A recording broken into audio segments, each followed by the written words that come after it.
Dear Patriots, before the news starts, please subscribe to our patriotic channel by clicking the subscribe button. Give us a thumbs up to this video. Don't forget to leave your opinion below in the comments section. Share the news on Facebook and Twitter so you friends see it. Thank you. Florida church stands up to Antifa with incredible warning for libs who want to shoot them. The recent mass shooting at a Baptist church in Texas by an outspoken atheist and Antifa sympathizer served as a tragic but much-needed wake-up call for people to be ready to defend themselves at all times, even while in houses of worship. One church in Tampa Bay, Florida took this lesson seriously and put up a powerfully worded sign on their facility warning those who would wish to do them harm. Stated the sign, "Warning, please know this is not a gun-free zone. We are heavily armed, any attempt will be dealt with deadly force. Yes, we are a church and we will protect our people, the pastors." Stated Allan Hawes, one of the pastors at the River at Tampa Bay Church, to the Tampa Bay Times about the sign. "It is a deterrent. Look at what is going on. In the past 2 months, look at what happened in Texas. Look at what happened in Las Vegas. Because we are a church that is on television, we are very involved in the community. We want people to know that this is a safe zone." He went on, "If you walk through the door with the intention to harm, that sign serves as a deterrent to you. We are not a soft target. People here will defend their families." Despite the complaints of some who prefer a softer approach, the pastor defended the warning as being biblically sound, explaining, "I believe, if you look at the teachings of Jesus, Matthew, and different places in the scriptures, we see it will get increasingly darker, wars, rumors of wars, and people with not good intentions are going to look for a way to make a statement. Do you think more churches should put signs like this up?"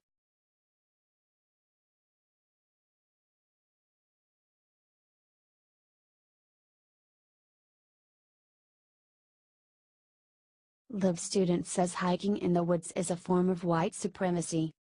Racism certainly exists in our society, and overall it is a very good thing that some from all political affiliations are making a productive effort to get Americans from different backgrounds to get along. However, many liberals certainly are not helping this cause by claiming that everything is somehow racist. In a recent laughable example of this, a liberal student at Hipster College in Claremont, California claimed that the outdoors are predominantly right spaces. He seems to forget the obvious fact that plants and rocks don't have any ethnicity, and that our country's fine national and state park systems are open to everybody. McCann, who is white and has enough money to attend an expensive college, wrote in the tuition-funded student newspaper, "Historically, white people in imperialist conquests have appropriated land as their own. North America rightfully belongs to indigenous communities, yet it has been taken away from them by force. Consequently, a false sense of ownership of nature permeates white America." He went on, "The image of a modern outdoor enthusiast is white, as is the historical image of a naturalist." He added, "As if it is a bad thing, the great icons of nature, John Muir, Walt Whitman, Henry David Thoreau, are all white men. At present, most famous rock climbers are also disproportionately white." He then said, "The image of the outdoorsy individual is an exclusive classification that gives white people the authority to venture into the outdoors freely, leaving people of color behind." He added, "This discomfort is unfortunately caused by existing racial boundaries. Due to the predominance of whiteness in the outdoors, people of color have been denied access to the outdoors. Malcolm urged white people to fight this by exerting caution as to not dominate ownership of the term outdoorsy. Has this self-hating white liberal lost his mind?"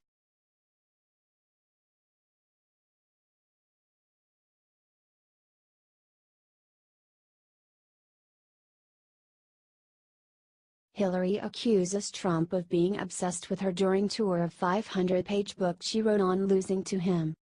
After losing the election to President Trump, Hillary Clinton wrote a 500-page book about why she lost to him. She then had a book tour and interviews talking more about losing to Donald Trump. President Trump responded to this with one tweet. "Crooked Hillary Clinton is the worst, and biggest, loser of all time. She just can't stop, which is so good for the Republican Party. Hillary, get on with your life and give it another try in 3 years. Tweeted President Trump. And after all Hillary has done, this one tweet from Trump is enough to convince her that Trump is obsessed with her. Apparently, my former opponent is obsessed with my speaking out. Apparently there was another, somebody told me, tweet today. Honestly, between tweeting and golfing, how does he get anything done? I don't understand it. Maybe that's the whole point, said Hillary. So that's why I am speaking out and going to continue to speak out, and I'm going to do everything I can to try to have an election in 2018 that's about real things, she said. Who is really obsessed with who here? She also attacked Fox News. Unfortunately, our body politic's immune system has been impaired because there has been a concerted effort starting with the creation of the Fox network. It wasn't there when Bill first ran, it was one of the reasons he probably survived. It was there when he ran the second time, it and all of its associated media outlets who are by no means delivering news. They are delivering partisan advocacy positions irrespective of the truth, the facts, the evidence, said Hillary.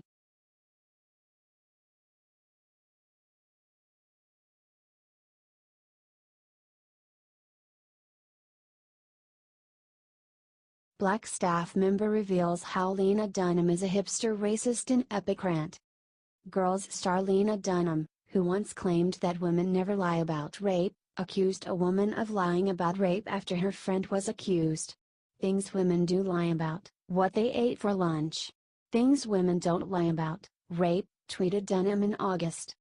While our first instinct is to listen to every woman's story, our insider knowledge of Marie's situation makes us confident that sadly this accusation is one of the 3% of assault cases that are misreported every year, said Dunham after her friend was accused. People are attacking Dunham relentlessly for this, including a black co-worker who wrote an epic post calling Dunham a hipster racist. She described her experience knowing Dunham in college. For all you writers who are outraged about what she did, I encourage you to do the same. Especially women of color. She cannot have our words if she cannot respect us. To eliminate any doubt, I know exactly who Lena Dunham is, who she was before she was famous and have for years, and I will tell you, wrote Cindy Clemens in a Facebook post. Back in college, I avoided those people like the plague because of their well-known racism. I'd call their strain hipster racism, which typically uses sarcasm as a cover, and in the end, it looks a lot like gaslighting. It's just a joke. Why are you overreacting? Is a common response to these kinds of statements. In Lena's circle, there was a girl who was known to use the N-word in conversation in order to be provocative, and if she was ever called on it, she would say it's just a joke. I was often in the same room with her, but I never spoke to her, only watched her from afar in anxiety and horror, she wrote.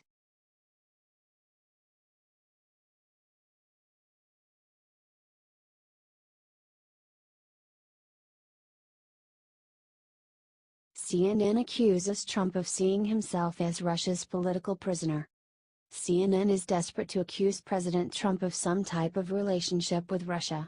However, all Trump has ever said is that it would be better if our countries were allies, something that anyone should be able to agree to. Met with President Putin of Russia, who was at #APEC meetings. Good discussions on Syria. Hope for his help to solve, along with China, the dangerous North Korea crisis. Progress being made. When will all the haters and fools out there realize that having a good relationship with Russia is a good thing, not a bad thing? They're always playing politics, bad for our country. I want to solve North Korea, Syria, Ukraine, terrorism, and Russia can greatly help, tweeted President Trump. CNN used this as fuel in a disgusting way. I mean, what does this kind of conflicting thoughts about the conversation say about who really is in the driver's seat with this relationship? Between, Putin and Trump in terms of when they meet? Asked CNN newsroom host Frederick Filed. It always seems to be even more confusing when we hear these conflicting details about what was really said, who initiated what was promised and what was tackled, she said. I mean, I think they're both in like a kind of self-driving car, Fred, and they don't know where it's going. I think that the Russians see Trump as a political prisoner, and I think that the president himself sees himself as a political prisoner, responded Gesta Leslebot without evidence.